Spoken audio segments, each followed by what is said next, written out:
I always lose on time on the opposite. Yeah, I have a time problem when I'm on rated on chess.com. Okay, this is the review of my third game of the Mechanic Institute Quads Open. This game I was actually really disappointed in. I won the first two games very convincingly, and both other players had beaten this player. Not to make excuses, but I already knew that I had won my quad because I had tie breaks against everyone, and everyone had a loss. So even if this guy beat me, I was still going to be 2-1 and win win the quad. So like I was like, okay, that's cool. He even was like, looks like you're in the money, and I said, yeah, you say that, and then you're gonna beat me, which happened. Spoiler alert.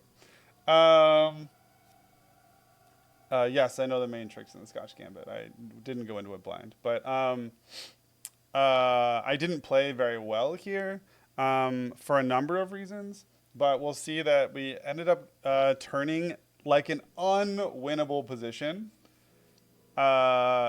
into an unlosable position, and then we lost. So I was really proud of my conversion, and then we'll talk about what happened at that point. Round three, it was me, 874, against Anthony Carrion, who was 887. Highest rated person in the quad, but definitely the worst player of the quad. Definitely. I played badly in this game, but he was losing to everyone pretty soundly, like really, really soundly. And everybody else had 2 wins, so yeah. So, let's go for it. So we got d4, he played d5, so I was excited because it was like, okay, we can play our opening. We can play the Scotch Gambit, which I had prepped for. He takes, I'm super stoked. I bring out, bishop c4, and I'm like, all right, let's go. Let's see what he does. And he plays h6. And I'm like, okay, I know that I'm winning, but I don't know, like, I don't know how. Because this is just such a dumb move that I did not prepare for this. I don't know, like, and I'm just like thinking about my openings, and I'm just like, fuck. I don't really know what to do. And I know I could just castle. It went through my mind. I know I realized I could play d takes c4 or f takes d4. Yes, I know I should just play principled. I know, but like I was like in the mindset, and I'm like, no, I'm gonna gambit. I'm gonna gambit. So he takes, and I take, which is not great. And he pins me, and then I like, instead of just like, I should have just castled here and let him take my bishop, but I end up playing bishop d2. He plays knight f6, and now I'm like, this isn't really wanted at all. I know, I'm already like, I already lost my whole advantage. Yeah, QB3 is winning already. So I castle here. He takes, I take back. So he's here, and I just push. And I know that like pushing here is pretty common in a lot of these positions. Knight e4 is usually the response. But also, usually in this position, I don't have my bishop on c3. And I guess I didn't really like think about it. But I don't want to lose this bishop. And so here I like way overthought what I should do. Like way overthought what I should do. Like, I'm going to say it again. I way overthought what I should do. Because I went bishop e8, which was a fucking horrendous move. Like, it's just like, it's not even on the board. Like, it's like just a ridiculous move. And I will not justify myself for this move at all. I don't usually play this bad. It's frustrating that I play this bad when I play tournaments because I'm not that guy. I'm not that player. I'm not that bad. So he comes here, and I'm like, okay, he clearly wants to trade the knight. I don't want to go here and put his queen here. Like, I just don't want to do that. It wasn't something I wanted to do. I didn't want to like sacrifice this pawn. So I thought, you know what, I'm gonna let him take, and I'm just gonna like put my bishop to a slightly better position. Wasn't a better position. Also, it wasn't better to move this bishop again. I don't know. Don't judge me. Knight g5 is not great, correct, but what my moves were worse. Okay, that's the problem. The other thing is, somehow took a minute and didn't look at the fact that this is a fork. So I come here and we just trade off, right? And that's basically what happens. And now he goes bishop e6. It's pretty clear he wants to go bishop c5 and like develop his bishop through the fianchetto. So my thinking at this point is like, okay, I'm going to take the e file. So I want to like get my bishop into a better position. And I'll put myself in a place where now I have the e file. And I was feeling like fairly good about it. Though, you know, thinking about it, like, this is probably a much better move. It like forces him to do stuff. And allows me to then come down here, right? Which makes his life kind of hard. But, you know, instead I just fucking did whatever the fuck I did. D7 is backwards. Yes, D7 is backwards, but like I can't stop this right now, right? Like I should have gone like here, or I should have gone like here, because then he can't push this. The problem is I didn't, so now it's not really backwards, right? Because I have to move. Okay, cool. Nice job, me.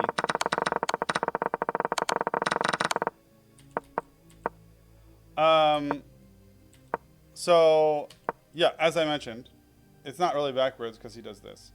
Queen d5, queen d6.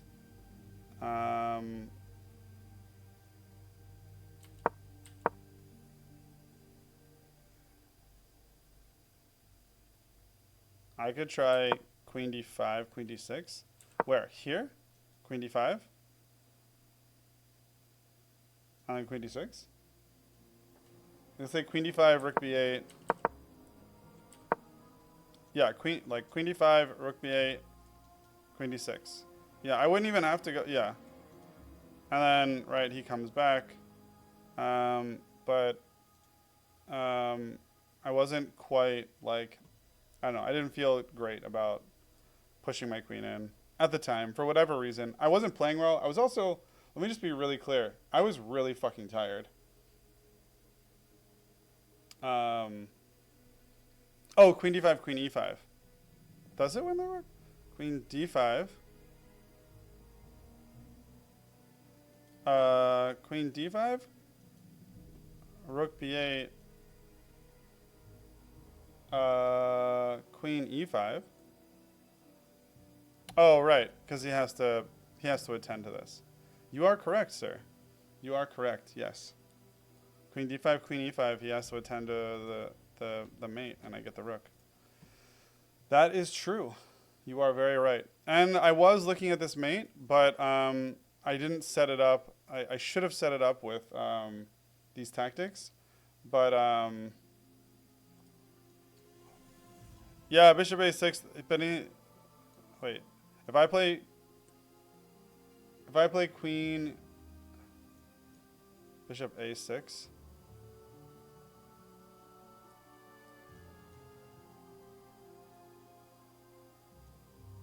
No, that doesn't work. But what does bishop a6 do? This is just mate. Queen d5. Oh, bishop a6 here? Oh yeah, that works. Yes, correct. I thought you meant after I went here. I was like, no, that doesn't work. But yeah, he has options. Either way, I went here, he went there. I came over here, and this is my thinking process. And I did a bunch of things out of order. And this is how it like got fucked up. My thought process is I currently still have the attack on this pawn, and if he pushes, I have an attack on this pawn. Either way, I can move here, and it's fairly devastating. So I was like, okay, I don't want to let this happen, but if it happens, I have this. And then I thought separately, okay, so what does he do if I go here? Probably this. Then I go here. But what does he do if I go here, he goes here, and I go here? Then he comes here. But wait, he can't go here because this is in this place. And I'm like, okay, well, this is in this place, so he can't come here, right? And then I'm like, okay, so he has to do something like this. So then I can take here, and I'm in like a good position. I'm comfortable with this, right? I really like this. I like this spot, right? Then I move my rook over, and somehow it didn't occur to me that like it doesn't have to go in that order. That when he does this, I come over, and he just blocks with his queen first. And I thought about this, and I was like, you know what? Honestly, I think I win this endgame if I take and he takes. Because I have a chance to, then I keep my bishop, right? I come down here, I like move over, I bring my rooks in. I can get a rook immediately to the e7 rank, right? If I take, he takes, I bring my rook here. If ever he does this, I block, I bring my other rook over here. Right, he has to attend to this bishop. He has to attend, I can get both rooks on the 7th. Like, I'm feeling fairly confident that I can win this endgame. Now, it's not like easy, because he's gonna have connect 4, right? A 4 against 2 on this side, and 3 against 3 on this side. But like, I'm feeling fairly confident, right? Fairly confident at this point. Because being able to get on his 7th rank is just like really good. And then last second, I decide, nah, I'm not gonna trade. And like the thing is, when I do shit like this, I've like calculated out how this is all gonna play out. And then I decide I don't want to do it. But I make that decision without calculating out what the next move is gonna be. And I'm like, I'm just like, yeah, I don't want to do it, so I'm gonna move here instead. Because then I'm gonna like go here and go here. But like it wasn't like a long thought out process because this obviously just fucks me. Which he plays. And I'm like, oh, well, I'm an idiot. This is why I'm bad at chess. Damn it. And I'm sitting here for like 2 minutes, and then I'm like, okay, is there any way I can save this bishop? And I'm just staring at it. And then I come up with what I think is a pretty good like solution. I'm pretty happy with this solve, right? F4, the idea is if he were to take, I can kick him off here, and then I can come down here.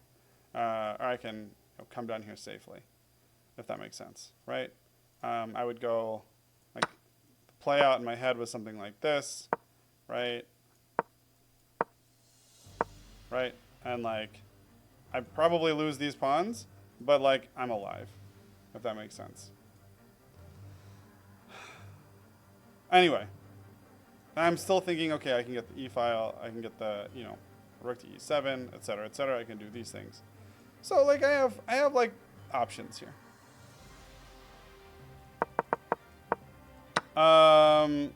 He makes an even better play, which is really smart, which is he just takes. So it's take, he takes, I take, and then he takes, and I take. And so now we're in this position that's, like, borderline unwinnable, where I am 4 pawns against 6 with 4 isolated pawn islands. Kind of like we saw in the second game, where I just ended up with these pawn islands. Or the first game. Or maybe all the games. I don't know. He goes here, I take the d-file, and then he just trades, which makes obvious sense because trading for him is clearly good, right? I've got 1 rook now instead of 2. He comes here, and I block. I want to make sure that he's not going to check and take any pawns. And so I just go into like hardcore endgame mode. He's coming here to make sure I don't get to this file. And I come in here, which isn't the best move, but my idea is that I want to be able to like either play in here or play in here. I want to stay close to my rook. And create a situation where I can kind of guard these pawns and take them out and maybe hopefully do something over here and figure out what I can do. He goes to trade and I don't, and this is actually really good for me. Maybe not by computer, but practically. So my thought here is I want to check him because I know he wants to try and get his king over, and I want to check him again so I can force him to come over even further. because basically I wanted to just have this whole side isolated. Because as I said, I wanted to bring my king up and really try to like wipe out these pawns. Because if I can at least have counter pressure on one side, then I'll be okay. So I move my king up. And the idea here is that's not that good. I do kind of help him, but my idea is like I want it, right? So I want him over there. Like I don't want him here. Like my goal was I want him over here. It wasn't like the best play, but this is what I was thinking in my head. You have to also keep in mind that like I was pretty like borderline panicked because I'm playing like 4 pawns against 6, and I'm like, okay, this is gonna be a losing game. I'm gonna try and get him into a position where like he's just kind of stuck, and there's not much else I can do. Anyway, he plays this move, which isn't great, f5, and I play h4, which apparently also isn't great, but it didn't feel bad for me. Like I felt like, okay, like basically what I'm gonna do is just push this pawn and just lock these in place. And once these are locked in place, like I can actually come over here and do stuff. Like I can defend this and keep him out, more or less, if I can get to a4. This is a really bad move from him. I guess he's just trying to push. And now I play a4 because, you know, obviously this isn't great for me, but it's not the worst either. And the thinking process was this at least keeps him from getting his king in. And if we have to split these pawns up, then, you know, he just has one isolated pawn over here, and I just have to defend this one. He did this, which actually just, I felt like helped me in a lot of ways. And I just locked it in. Because even though, like, this, you know, technically creates a passed pawn, I wasn't, like, unhappy with it. It also gives me a really strong structure. And allows me to, like, not worry about this side so much for now. And when he steps back, I was just like, okay, I actually think we're in a really good position here. Like, I'm starting to feel pretty good. Yeah, this is really hard to win for black. Like, he's created a situation where, like, now I'm threatening a pawn. His king can't come over. He's got to defend or push, and either way, it's kind of, like, not good for him, right? This trade, he can take here, but then I can, you know, force him off and take this back. This is really difficult to win. Like, this is legit hard. So he does defend, and I just come up with this idea, and I'm really happy with this idea, right? And this idea is basically that, like, whatever he does, he's kind of fucked. If he pushes, I take, he takes. And I've got this outside passer, but I can take, I just take this pawn first, is what I'm thinking, right? And then he's got a pawn here. And he's got to either attend to this pushing, which allows me to take here, and then I've just got like a 1-on-0, or, you know, he's going to defend this pawn, he's going to go after this pawn, which allows me to just take that pawn. G5 loses pawn after rook takes f5. Correct. Yes, exactly. That, you're putting it in a very good term. So this is my move. He took this way, which I felt like was even better for me, because now I take, and he's just got these 2 shitty pawns over here, and he makes this move, and I'm like, holy fuck! Like I'm gonna draw this game. Is what I was thinking. He makes this check and comes over here. I start playing this. I just start pushing my pawn. He takes. I come up here. I take here because I want to make sure he can't get too close. I'm not worried about this pawn anymore. This side is slightly concerning, but I'm guarding this pawn. And he does this, and I'm like, oh my god. Oh my god, we can win this. So I check him. He moves back. I take. He goes like this. I take this pawn, and I'm like, holy fuck, it's 2-on-2, and I have the better situation. And I'm just like, fuck, I fucking win this game. And literally, at this point, I look back at my clock, and I have like 18 seconds left. And I'm like, holy fuck, I'm fucked. Because like these moves, while they were really good, and his weren't very good, mine took like 30 seconds to a minute each, and his took like 5 seconds each. And I just kind of panicked here. Apparently here, I'm just supposed to push b6. Because if he takes this, I just go up here. I push b7. And then he can't stop queening. Right? Or he takes this with check. So I come up here, and he just can't stop me from queening. Right? There's just nothing you can do. But in a panic, I come down. I'm making moves really fast. Because I don't want to lose any more time. And I don't have increment. So it's just a delay. So I don't want to lose any more time. It's still winning for me. He comes here. I push this pawn, which is now not as winning for me. Oh, apparently it is. Apparently the computer needs to figure it out. Okay. He goes up here. And I'm just like, I need to get his rook out of here. I can't afford this. I don't know why I thought that.